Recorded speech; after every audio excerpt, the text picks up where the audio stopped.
शरद पवार आणि अजित पवार सख्खे काकापुतणे, कुटुंब एक पण तोंड वेगवेगळ्या दिशेला, हेच चित्र गेल्या वर्षभरात महाराष्ट्र पाहत आलाय।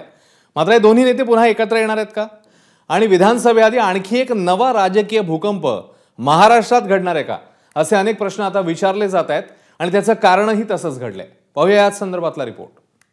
मी महाराष्ट्र राज्याचा उपमुख्यमंत्री म्हणून माझी कामे निष्ठापूर्वक व शुद्ध बुद्धीने पार पाडली। 2 जुलै 2023 ही तीच तारीख आहे ज्या दिवशी महाराष्ट्रातला सर्वात मोठा राजकीय भूकंप घडला आणि महाराष्ट्रामधील सर्वात मोठ्या राजकीय घराण्यामध्ये म्हणजेच पवार कुटुंबात सर्वात मोठा राजकीय महाकलह घडला। ज्यांच्या बोटाला धरून राजकारणात प्रवेश केला त्यांचं मार्गदर्शन घेत राजकारणातलं प्रत्येक पाऊल टाकलं त्याच काका असलेल्या शरद पवारांशी बंड करत अजित पवार भाजपच्या हातात हात घालत सत्तेच्या मांडवाखाली गेले आणि सौता सुद्धा मांडला। त्या दिवशी जे घडलं आणि ते उभ्या महाराष्ट्रानं उघड्या डोळ्यांनी पाहिलं। त्यानंतरचा या काका पुतण्यांमधला टोकाचा संघर्षही महाराष्ट्र रोजच्या रोज पाहतोय। पण मंडळी, हे आज पुन्हा एकदा आम्ही उघडून का काढतोय असा प्रश्न तुम्हाला पडला असेल तर अतुल बेनके काय म्हणाले ते ऐका। यदा कदाचित साहेब दादा एकत्र येतील किंवा अजूनही काय काय होऊ शकतं। यदा कदाचित साहेब दादा एकत्र येतील किंवा अजूनही काय काय होऊ शकतं। अण्णा बनसोडे काय बोलले हेही ऐका। आदरणीय दादा पवार साहेब हे आमच्यासाठी नेतेच आहेत। एकत्र आले तर नक्कीच आम्ही त्यांचं स्वागत करू। आता सुनील शेळकेंचं हे वाक्य ऐका। भविष्य काळामध्ये आदरणीय पवार साहेब आणि आदरणीय दादा हे दोघे एकत्र जरी झाले तरी त्यामध्ये आम्हाला आनंदच असेल। अतुल बेनके असो, अण्णा बनसोडे असो की सुनील शेळके असो, हे तीनही नेते ऐरेगैरे नाहीयेत। तिघेही आमदार आहेत आणि या तिघांनीही अजित पवारांच्या पावलावर पाऊल टाकत शरद पवारांपासून राजकीय फारकत घेतली आहे। तरीही या नेत्यांनी ऐन विधानसभेच्या आधीच काका पुतणे एकत्र येण्याबाबत वक्तव्य केलंय। मी पुन्हा एकदा सांगतो, महाराष्ट्राच्या राजकारणात अनेक स्थित्यंतर घडली, अजूनही काही घडू शकतात, हे नाकारू शकत नाही।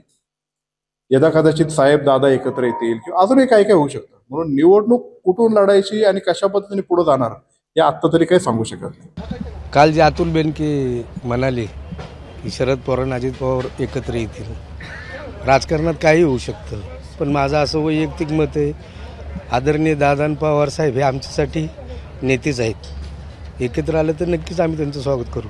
आमच्यासारख्या कार्यकर्त्यांना देखील तेच वाटतं की भविष्य काळामध्ये आदरणीय पवार साहेब आणि आदरणीय दादा हे दोघे एकत्र जरी झाले तरी त्यामध्ये आम्हाला आनंदच असेल। अशा या दादांच्या बिनीच्या शिलेदारांनीच दादा आणि काका एकत्र येण्याबाबत वक्तव्य केल्यानं राजकीय भूकंपाची सवय असलेल्या महाराष्ट्रानं पुन्हा एकदा कान टवकारल्यात। बरे, या नेत्यांनी केलेल्या वक्तव्यावरती कार्यकर्ते काय म्हणतायत तेही पहा।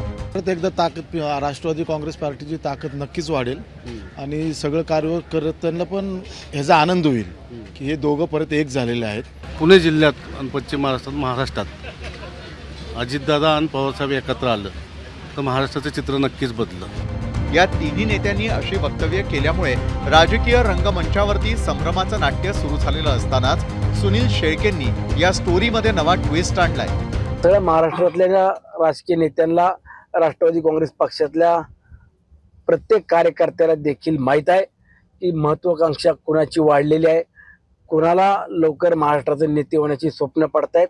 दादांना देखील एकत्रित न येऊन देणं किंवा राष्ट्रवादी काँग्रेस पक्षामध्ये जी काही फूट पडेल या फुटीचा फायदा घेणं हे कधीही शक्य होणार नाही।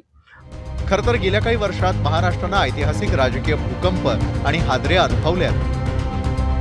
मात्र आता अजित पवार, शरद पवार यांच्या एकत्र येण्याच्या चर्चेमुळे येत्या विधानसभा निवडणुकीआधी नवा राजकीय सिनेमा महाराष्ट्रासमोर सादर होणार का असा प्रश्न सर्वांना पडलाय।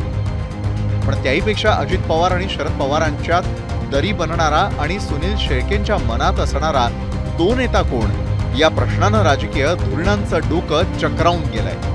ब्युरो रिपोर्ट, एबीपी माझा। एबीपी माझा, उघडा डोळे बघा नीट।